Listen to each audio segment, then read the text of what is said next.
समय दिखाई नहीं देता परंतु बहुत कुछ दिखा जाता है। व्यक्ति की यथास्थिति कैसी भी हो परंतु समय की करवट के आगे कोई भी परिस्थिति टिक नहीं पाती। कहते हैं वक्त धीरे धीरे ही सही परंतु बदलता जरूर है, और बदले भी क्यों ना, आखिर परिवर्तन ही तो प्रकृति का अनंत क्रम है। बस समय बदलने में और अपना समय लाने में महज इतना फर्क होता है कि समय बदलना तो प्रकृति का नियम है परंतु अपना समय लाने के लिए अथक मेहनत और पसीने की जरूरत होती है। बस इस बहते समय के भंवर में कई बार कुछ ऐसे लोग पीछे छूट जाते हैं जिनका व्यक्तित्व ही उनकी आभा को परिवर्तित करता है। आज हम आपसे खेल जगत के एक ऐसे ही ईमानदार व्यक्ति की बात करेंगे जिसने पहले तो अपनी मुकद्दर की फसल को पसीने से सींचकर अपने दौर को अपने ही व्यक्तित्व से गुलजार कर दिया, लेकिन बाद में सफलता के कई मुकाम पाने के बाद अपनी ही बनाई हुई राहों में लौट गया।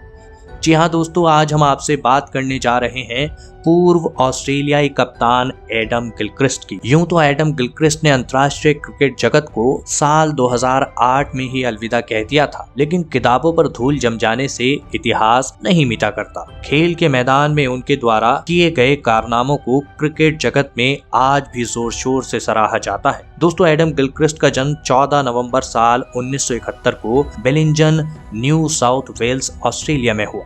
उनका पूरा नाम एडम क्रेग गिलक्रिस्ट है। वे अपने 4 भाइयों में सबसे छोटे हैं। उनके पिता का नाम स्टेनली गिलक्रिस्ट है और माता का नाम जून गिलक्रिस्ट है। यूं तो उन्हें लोग प्यार से विंगटन और चर्ची भी बुलाते हैं। इसके अलावा क्रिकेट जगत में भी उनका एक बहुत चर्चित उपनाम है। जी हाँ दोस्तों, क्रिकेट जगत में प्यार से उन्हें गिली नाम से भी संबोधित किया जाता है।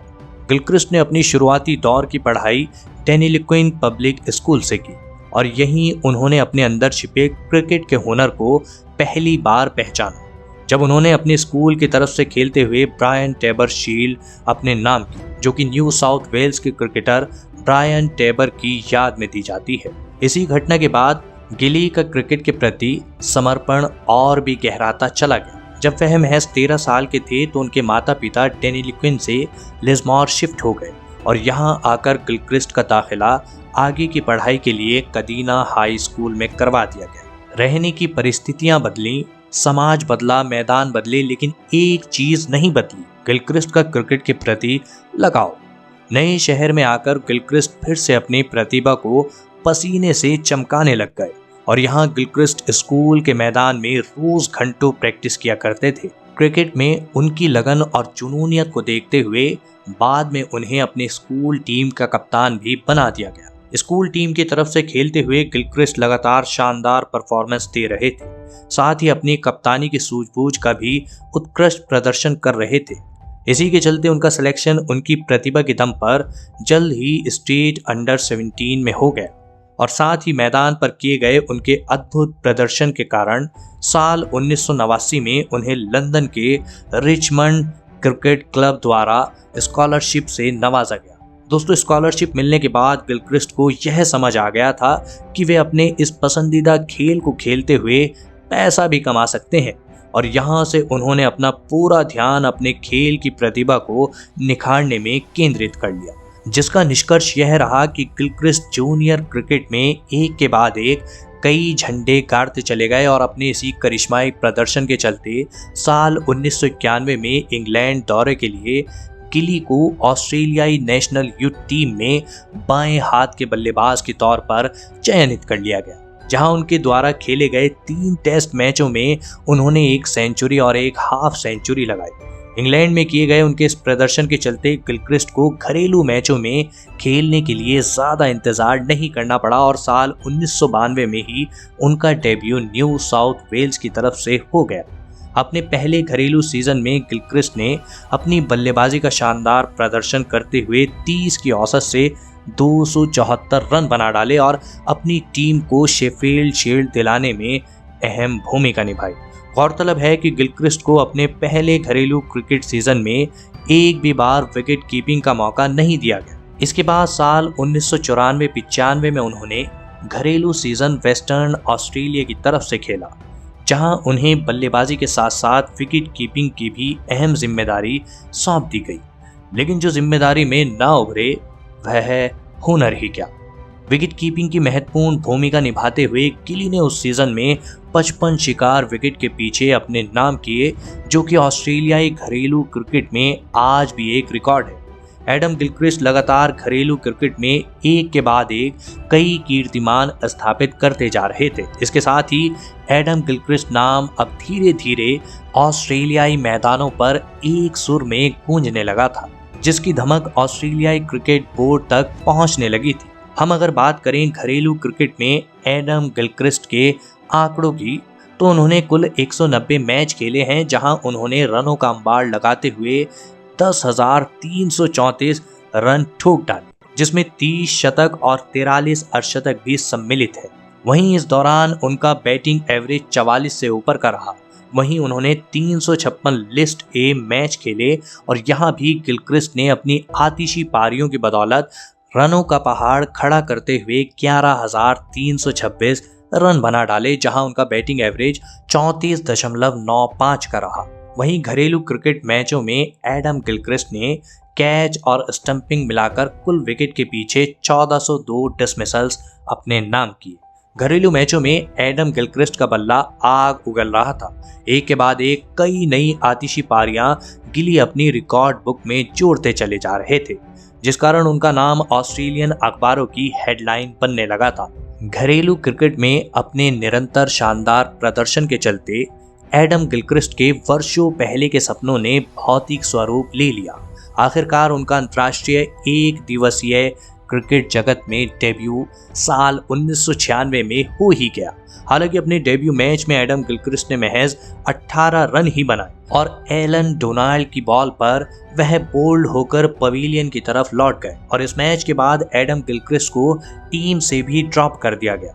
लेकिन साल 1997 में इयान हेली की गैर मौजूदगी में एक बार फिर टीम में एडम गिलक्रिस्ट को मौका दिया गया और यहाँ उन्हें बल्लेबाजी के साथ साथ विकेट कीपिंग की अहम भूमिका भी सौंप दी गई और इस दोबारा मिले मौके को एडम गिलक्रिस्ट ने अपने दोनों हाथों से बटोरा, जहां उन्होंने 77 रनों की आतिशी पारी खेलते हुए विपक्षी खेमे साउथ अफ्रीका को पूरी तरह से चौंका दिया। वहीं अपने इसी प्रदर्शन के बूते पर वह इंग्लैंड के खिलाफ टेक्सिको ट्रॉफी में टीम में जगह बनाने में कामयाब रहे। गिलक्रिस्ट करियर के शुरुआती मैचों में 7वें नंबर पर बल्लेबाजी किया करते थे, जहां बॉल कम मिलने की वजह से वह अपनी बैटिंग में काफी स्ट्रगल महसूस कर रहे थे।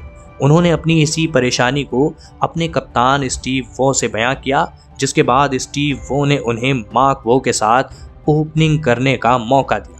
जिस मौके का फायदा उठाते हुए एडम गिलक्रिस्ट ने साउथ अफ्रीका के खिलाफ ओपन करते हुए वनडे अंतर्राष्ट्रीय मैचों में अपना पहला शतक जड़ दिया और इसी के साथ ऑस्ट्रेलिया ने वह मैच 7 विकेट से अपने नाम कर लिया और इस मैच के बाद गिली ने ओपनिंग स्लॉट में अपनी जगह सीमेंट कर ली।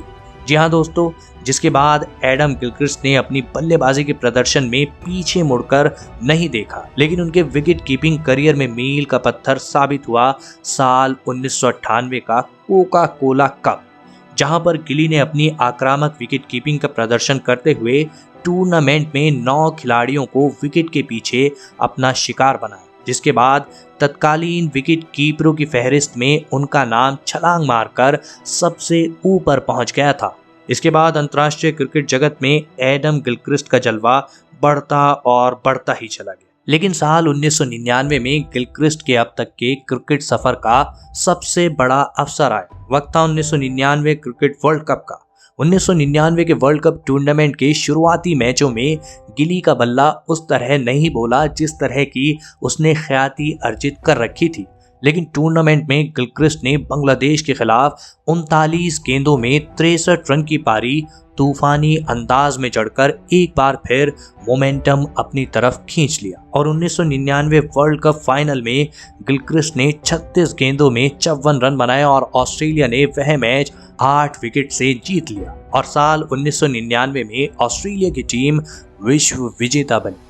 साल 1999 के क्रिकेट वर्ल्ड कप में एडम गिलक्रिस्ट को मिली अपार सफलता के बाद उसी साल 5 नवंबर को उनका डेब्यू अंतर्राष्ट्रीय टेस्ट क्रिकेट में पाकिस्तान के खिलाफ हो गया। जहां उन्होंने अपनी बल्लेबाजी तकनीक का उत्कृष्ट नमूना पेश करते हुए 88 गेंदों पर महत्वपूर्ण 81 रनों का योगदान दिया और पाकिस्तान के खिलाफ अगले ही टेस्ट मैच में जब पूरी ऑस्ट्रेलियाई बैटिंग लाइनअप लड़खड़ा गई तब एडम गिलक्रिस्ट ने 149 रनों की बेहद ही मूल्यवान पारी खेलकर ऑस्ट्रेलिया को वह मैच जिता दिया और उस मैच के बाद से ही Adam Gilchrist Australian test squad का परमानेंट मेंबर बन गए।